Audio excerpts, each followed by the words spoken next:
What's good, people? Happy weekend. And this is the last Friday until June that we get to watch Young Justice Outsiders. I'm kind of disappointed, but I know some more good stuff is coming, so I'm going to be patient with it. And I really think that the DC Universe Online is going to have a little bit more for us to watch between now and then. Doom Patrol, we'll see what happens, right? But let's dive into these last 4 episodes because they did not disappoint, just like the other ones haven't. So we get into episode 10, Exceptional Human Beings. Good episode. I dug it. I mean, for the most part, Batman, Katana, and Metamorpho, they snuck onto the island where the League of Shadows and the Light are training soldiers. And wow, it was good stuff. I really didn't like Deathstroke's voice acting too well. I think he needs to be more gravelly. But, that being said, I can't have everything that I want. But I liked seeing him. And when you see him, there's going to be a lot more to the story coming up. But Exceptional Human Beings was a great episode, episode 10. Oh, man. Metamorpho, highlight of the whole show, highlight of the whole episode to me, was Metamorpho going toe-to-toe with Deathstroke and holding his own. I mean, we all know that Deathstroke is absolutely... He's amazing when it comes to hand-to-hand, when it comes to gunplay. But Metamorpho held his own, and I think he beat him. I mean, they fought to a standstill, but Metamorpho... I think he beat him in that one-on-one. Batman had some good jokes for Bane.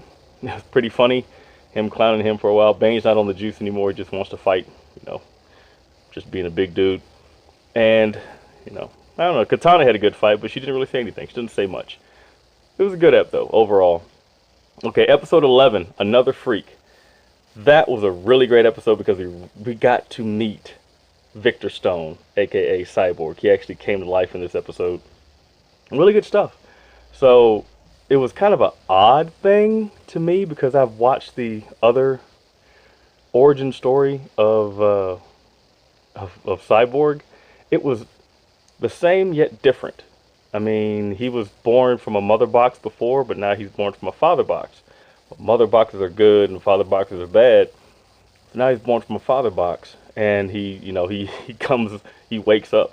Well, what happens is that, of course, the explosion happens like before, but his dad now saves him with a father box as opposed to a mother box. Well, the mother box before was blown into his chest, and he became part of him. It became part of him. But now in this episode, his dad has a father box that he's working on because it was given to him a couple of episodes ago to research on. And so when Victor gets blown up, and it was a gruesome thing too. I mean, when he blew up, they just did not hold back. You could see like bone and ribs and blood. It was pretty intense. Young Justice is not pulling any punches. Like I told you guys before, they're not playing this season. But he got blown up, and his dad grabbed the father box and instinctually just shoved it into his chest, and it wrapped him up in this little cocoon and made this nice little thing, and brought him back to life. Well, the father box is evil, so of course, Victor Stone's gonna wake up evil, and that's what happened. Another cool part of the show is that Bug with 2Gs and Halo, they actually have to start high school. So they start high school, which is, a sub-story all within its own. But she figures out that she can open up boom tubes by herself. She changes color. She becomes a whole different color than she has before, and she opens up a boom tube. Well, she opens up this boom tube because her gut, her instinct tells her to do it. So she opens it up, and she ends up going to where Victor Stone is, and she has to basically cleanse him and help him break down this whole father box thing. It was kind of intense. She's very powerful. Halo is very powerful. She's a great character. She's so innocent, yet she has all this power. It's kind of cool. But yeah, Another Freak. What else can I say about the episode? Yeah, we got to see Cyborg. We got to see the beginning of his story. And overall, he's pissed off at the end of the episode. He's mad at his dad because his dad's a workaholic. Like in every version of his dad that's ever written, he's a workaholic. They stay true to that. And he pretty much says, "Dad, I don't want to mess with you anymore." And he leaves with Halo, and he ends up with the team, which is cool. Man, that was a great episode. It really pushed the bar up a whole lot more. Moving on, episode 12, Nightmare Monkeys.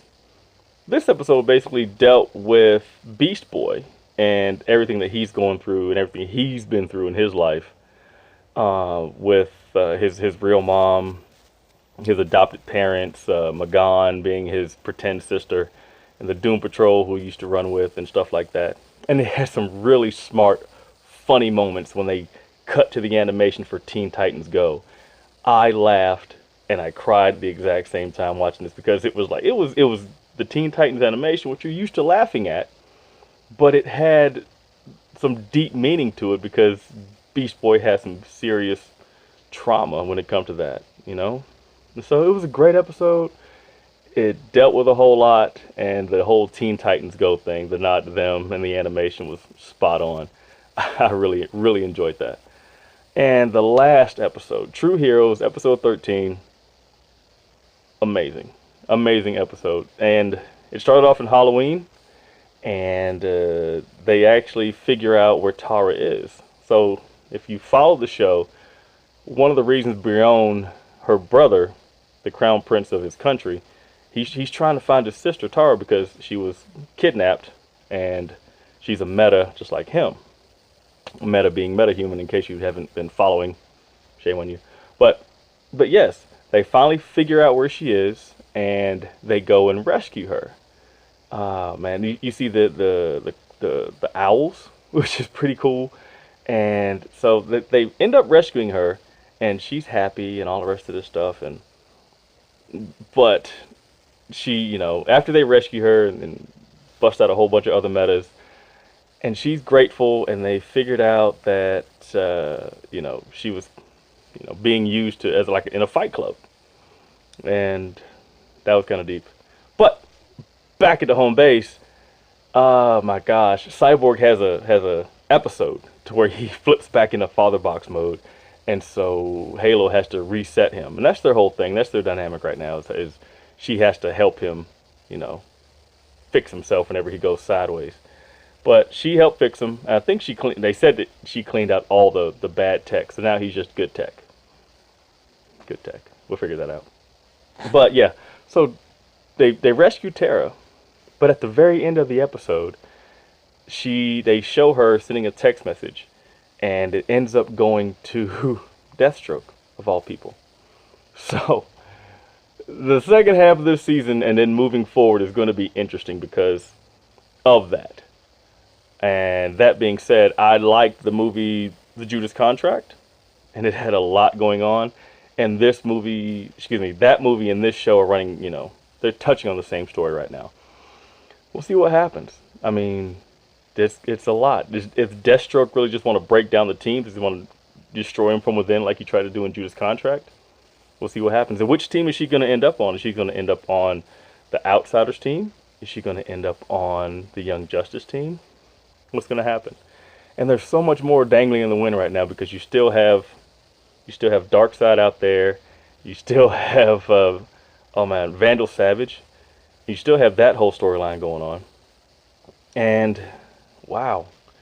And you still have Jason Todd, and you have, because he's alive. I don't care what you think. I think he's alive. I think he was a guy that was a couple episodes back. I think that was him. And, Ra's al Ghul is still there. You still have the whole baby thing going on. Yeah, it's a whole lot going on. But yeah, this was a great first half of the season. 13 episodes. I'm not disappointed. I really hope you're not either. Oh, man. Let me know what you think, because I really dig it. And I can't wait for June to happen, because that's going to be some good stuff. Everybody's going to be like, I want to watch more. And you're going to get it in June.